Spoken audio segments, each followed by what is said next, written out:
All right, so I'm going to talk a little bit about acrylic tools and techniques. So you can follow along on your sheet as I go, if you got one, which you should. First thing I mentioned on there is a palette knife. Palette knife is a tool you may not be familiar with. It's a super useful tool. The palette knife is used for moving paint around on your palette. You can also use it to apply paint to your canvas. You can get different shapes using your palette knife maybe than you can get with a brush. If you've watched any Bob Ross, you've probably seen him use that palette knife for certain techniques. It can be a really cool tool, but its primary function is for mixing paint on the palette. So I've got my palette laid out with paint here. I've got white, I've got magenta, yellow, and cyan. I use those as my primaries for the acrylic so that you can see what that palette looks like. And I use a more traditional sort of palette for the oils so you can get a feel for what that palette looks like. And then I've got my black over here. Over here, I've got a little bit of gel medium. And over here, I've got a little bit of retarder. So the gel medium, I think you can think of like a clear paint. So if you want to make one of your colors a little more transparent without it getting thin and watery, you can use the gel medium, and that will make it more transparent. It can also extend the paint. If you have high quality paint, there's probably more than enough pigment in the paint to get decent coverage. So you can add a little medium to extend your paint, get a little more paint for your buck. So yeah, those are kind of what those are for. The retarder over here is similar to the medium, except that it will slow the drying time of the paint. This can be really useful because the acrylic paint dries pretty quickly, and it can be hard to render into a wet glaze with acrylic because of that drying time. All right, so those are kind of the tools I talk about here. I also did not mention, at least up in that top part, brushes. So there are kind of two types of brushes that I think you should be currently concerned with, which are flat brushes and round brushes. So these are flat brushes here, and this is a round brush. We also have kind of variants on the flat brushes. You'll see like angled brushes, and you'll see my personal favorite here, which is the filbert. This is also in other countries referred to as a cat brush or a cat tongue brush.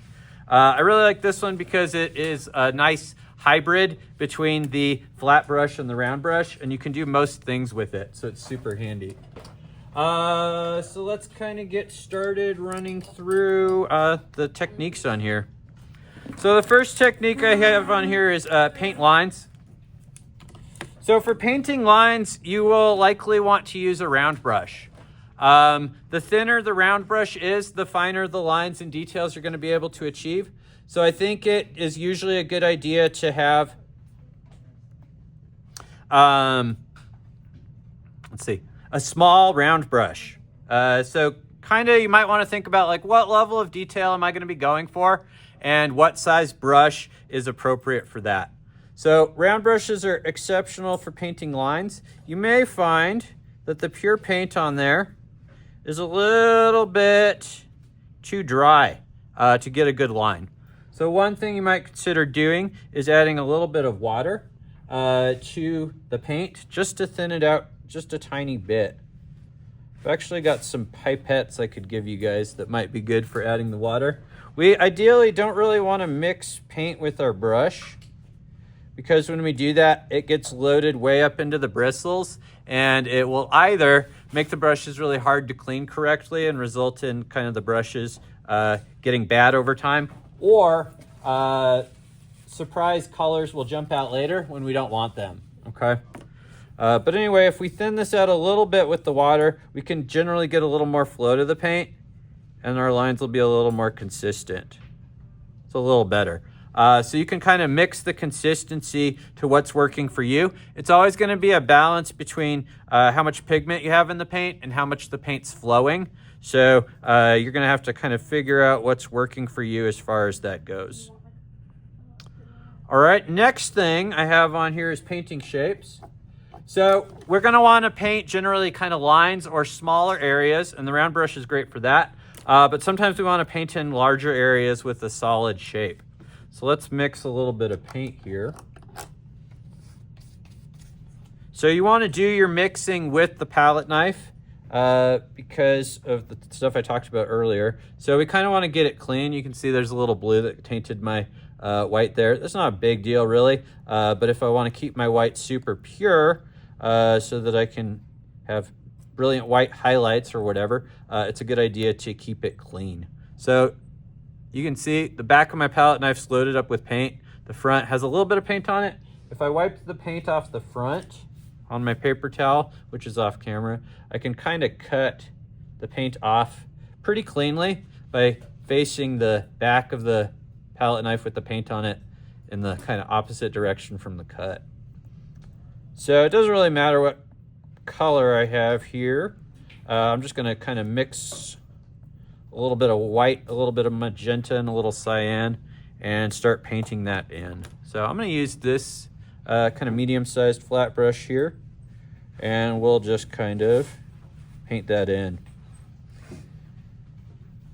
Again, if this feels a little bit stiff, you can loosen it with a little bit of water. We don't necessarily want to get it super wet and go full wash, but a little bit of water helps the flow a little bit, and you can get away with adding a little bit of moisture before your coverage starts being harmed by that. Okay, so that's kind of how you would paint in large areas. Generally with a flat brush. You'd also use a filbert or like an angled brush. Those would all work pretty well for that. So let's try mixing in a little bit of medium. I might actually separate this glob a little bit just to kind of make my medium work a little better. Actually, I'm maybe going to mix paint into the medium. So I'm going to put a little bit of medium down here. I'm going to start mixing paint into it. I'm going to add a little bit of water just to thin it slightly. And let's see how that goes on. I'm going to mix it again just to get it consistent. So if I've thinned this out enough, it should have some transparency to it now. If you're trying to figure out how transparent your paint is, a good thing to do is kind of paint it on your palette, and then you can see about where it's at. But you'll see if I paint this, it's transparent. It goes on a little bit lighter because the canvas is white underneath, but you can see the line going through. So this is really super useful for layering, because when we're layering, we don't always want to cover up what we're layering on top of. Sometimes we want to be able to see it through. Say I did like an elaborate drawing on here and I want to start painting it.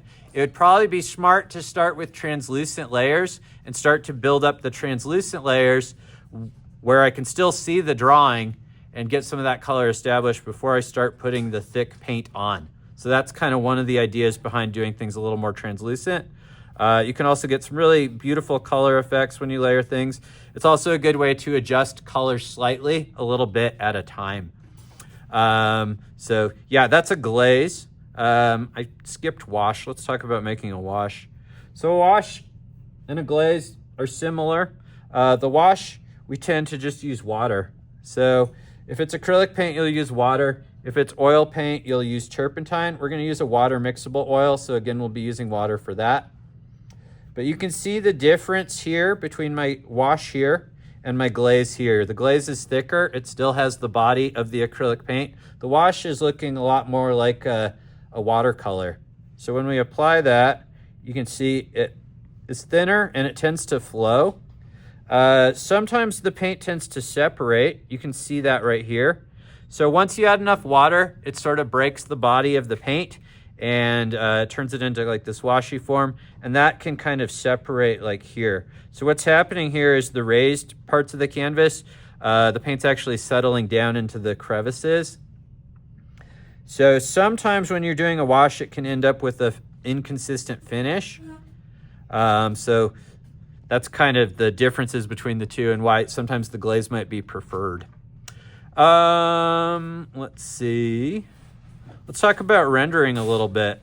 So one thing you can do with the glaze is render. So the idea behind rendering is to kind of mix color in with your other colors. So let's just start with a little of this blue. I'm gonna add a little water to get it to flow. And I'm gonna kind of just do a circle here. It's not like the circle I'm most proud of ever, but it'll do. So let's say I wanted to paint a sphere.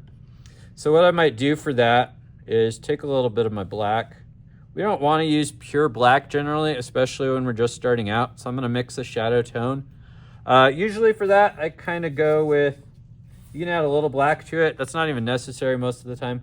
I usually go with kind of a blue, or a cyan in this case, and a magenta, and do kind of just a cool tone. You can do any sort of cool tone from a blue to a purple to a brown. That'll generally read pretty well for shadows. So let's say I'm going to do that. So this might be what I use to kind of add my shadow in here.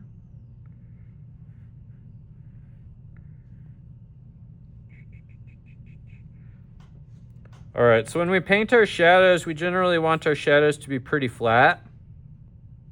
So we just kind of want to use a single value for the shadow area. On the other hand, when we paint in our highlights and halftones, we want those to have a range of values going from light to kind of medium. So when we do that, we're going to kind of render in some white. So I'm going to show you how to do that. So I want to start by putting a glaze right here, but I want my glaze to have a little bit more drying time. So I'm going to mix in some of the retarder in with my glaze. And since I've added the retarder and probably increased the transparency quite a bit, I'm going to add a little more paint to that mix. My palette knife has like lots of dry paint on it, and it's making it kind of hard to like scrape the palette. If you can keep your palette knife clean when you put it away, it will do that a lot less, and it'll be a lot easier to move paint around. Alternatively, you can also get a metal palette knife, and that's going to treat you a little better even. But cleaning that tool is super important. This is kind of a random one I picked up, and it's been slightly abused. So I'm going to glaze in this section right here. So I'm going for kind of a bigger brush. Get that area. And I'm going to glaze it in. You can see there's some transparency to it. That's all good. Because of that transparency, I can paint right up to the edge of the shadow, like this. And I can even take a brush here and feather it in. So we have a pretty abrupt separation between the shadow area and the light area, but there is a little bit of feathering between. So you can kind of pull your glaze into your shadow a little bit and just get like a little bit of a feathered edge there. Lovely. And now I can kind of render in my white. So the way I like to render is I like to have one brush to apply the paint and another brush to move it around. So if you think about using charcoal, it's a lot like using a tortillon. So I've got one brush that's my charcoal, my vine charcoal, and one brush that's my tortillon. For your blending brush, and honestly for all your brushes, when you wash them, you want to try to get the water out. If your bristles are holding a lot of water and you get paint on them and start doing it, the water's going to come out. And when there's more water on your canvas than you intend, it makes it really hard to control where the paint goes, because the paint's going to want to flow into that water. The water's going to drift all over. So really important to have a paper towel or a rag with you so you can dry these out. I've found that my blending brush tends to kind of function best when it's a little bit damp, but I don't want it to be wet. So it can have a little moisture to it. That can help kind of keep things from drying too fast. But I don't want it to be wet where, like, if I squeeze it, I don't want drips to come out. I almost had a drip. Okay. So let's see. I'm going to add a little white. So I'm just going to take some pure white. I'm going to put it where the highlight is. And then what you can kind of do, there's kind of two methods to this. One is you can take the highlight and then kind of render it in to the surrounding area.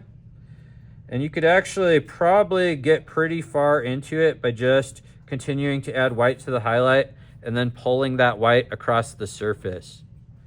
So what happens when light hits a rounded object like this is there's one point where the light's hitting most directly, and that's going to be where the highlight's at. And the more reflective the surface is, the more intense that highlight's gonna be. So if you have like metal or glass, you're gonna have like a super bright, pure white highlight. And there will usually be like pretty distinct separation between the highlight and the area around it. If you have more of a dull object, it's gonna be a little less intense highlight. It's gonna be more like a light version of whatever color it is. And it's going to render more gradually into the surrounding area. So that's a good technique to understand like how best to paint different surfaces for observation, but also for creating things.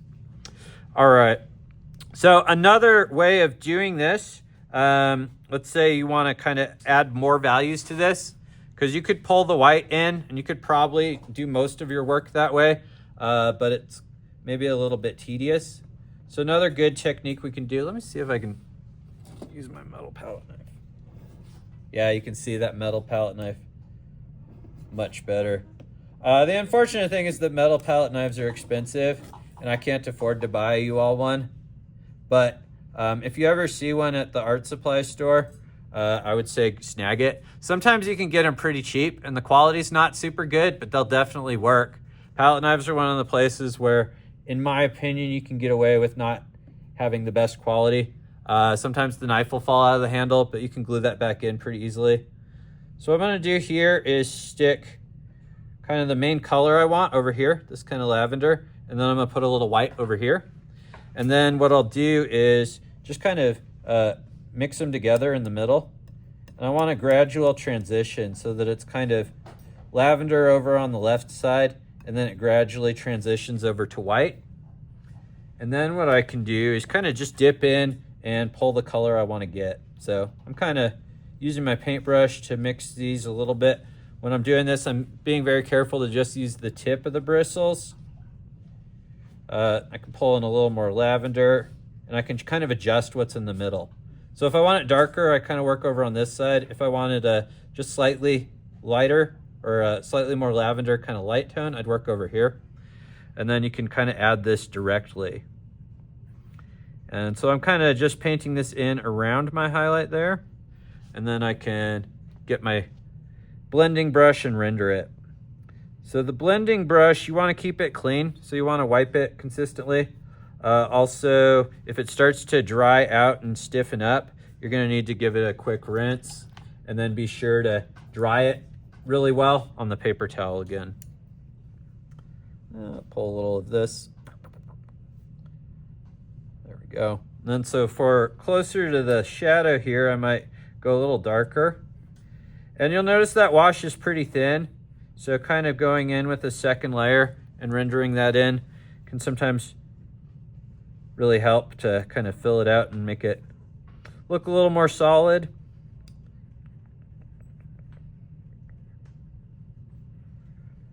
But the longer my glaze under there stays wet, the easier it's going to be to get kind of a smooth rendered finish on that.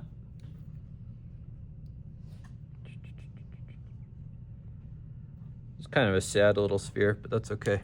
I think you can understand the point.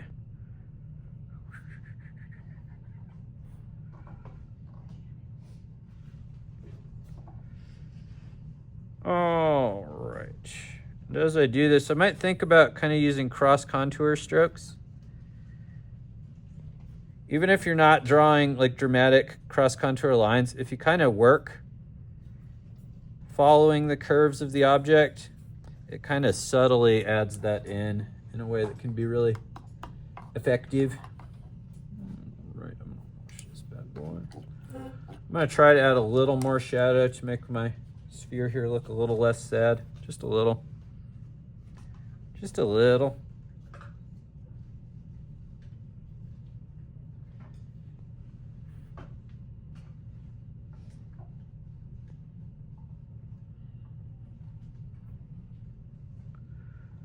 All right.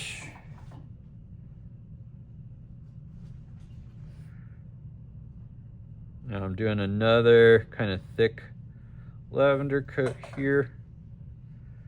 Oh, I think I accidentally used my blending brush for that. Wash that off real quick, dry it, and then we can render these together. Smooth that transition out. So as we get into the oil paint, you will probably notice that it's a lot easier to render. It has a much longer drying time. So for this style of painting where we're rendering a lot, it can be super useful. And I think that people that work in that way more tend to really enjoy the oil paint. If you're doing kind of more like impressionist work, or more like Van Gogh style, or like pointillist, where you're kind of using different colors and not blending them together so much, the acrylics can be really handy for that. Yeah, that's the basic idea. So another thing that I list on here is layering. So you want to think about kind of using layers with your painting. Layers can be super handy. So let's say, for instance, that I was painting an animal. So let's say I've got fur. So let's say I want to make this sphere furry. Layering is a really good way to do that. If I start off by just thinking about the form and then kind of think about the texture as an additional layer, I can apply it much more effectively. So what I mean by that is, to start off with, we just kind of go for something like this. If you have a creature that has a lot of texture, you maybe think about just what it would look like if it was kind of made out of clay or wood and didn't have that surface texture, if it was just its basic form, and then render it like that, and then add the texture on top. Generally, if you're adding texture on top, I would say go one shade darker than you want it to end up being, because we're gonna add lighter tones on top to build up that texture. If you were doing hair, for example, you'd take the same approach. You'd start by painting it as if it had no texture, as if it was just a solid form, almost as if it's like a Ken doll's hair, where it's just a solid mass of plastic, and then go back in and add the texture afterwards. So if I was gonna add some fur to this sphere, I would come back in with like a slightly lighter shade and start kind of adding that on. So this is only a little bit lighter than what I'm looking at, but I would kind of work bit by bit and add the texture to it. I think I want a little bit more medium in there. So let's clean this. So another thing that the palette knife is good for is kind of cleaning the palette if you want to move paint to a different place. So I've got all this paint here that I want to add to my string here. So I can use that palette knife to move that. And then, let's see, let's glob this on here. Got some on here. That's a good amount. All right, cool. And then I can kind of move this in this way. And add a little more white up here. I also sometimes like to maybe add a little bit of medium up top, so I can kind of dip in and add medium if I want to. So let's kind of move on to the next tone. Yeah, so then I can kind of texture it by just kind of working my way up. So I kind of add this texture here until it starts being about the same value as the area I'm adding it to. And then I just mix a slightly lighter version and keep building that up that way.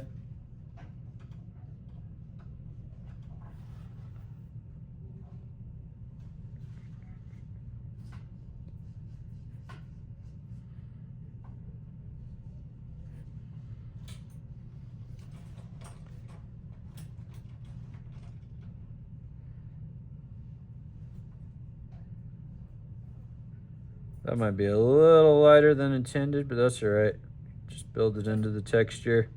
So ideally, when we add the texture, we usually want to work kind of darker to lighter. So we want to start with lighter tones and then start with darker tones and then add lighter tones on top. And the reason for that is the thing that's kind of the smallest is going to be the lightest usually, and that's kind of the thing that sticks out the most in space.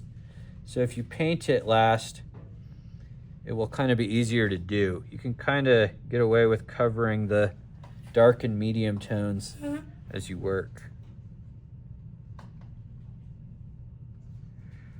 If this texture was too rough, you could also go back and render it in a little bit to soften it. I'm trying to do this kind of quickly, so I'm just going for it, but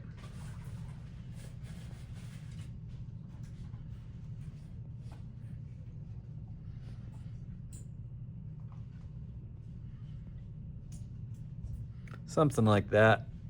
I would probably continue to go in and build this up. Another thing you might do to kind of make the texture pop a little better is to change the sort of color of the mix a little bit. So I might add some blue in, reuse some of my shadow tone here, and just get the color a little bit different, because that color being slightly different is gonna set off the texture even if the value's similar. So come in here and do this. Then that color difference, there's also a little bit of value difference here. This is a little darker. Will also help activate that texture a little bit more. All right. So your goal for the day is to just kind of paint whatever you want, but try to use all of the techniques on the list and see what you can do. See how things are working out for you. Try to make sure you understand how to use the different mediums and the palette knife and brushes, and that you're familiar with the basic techniques listed on here. All right, cool.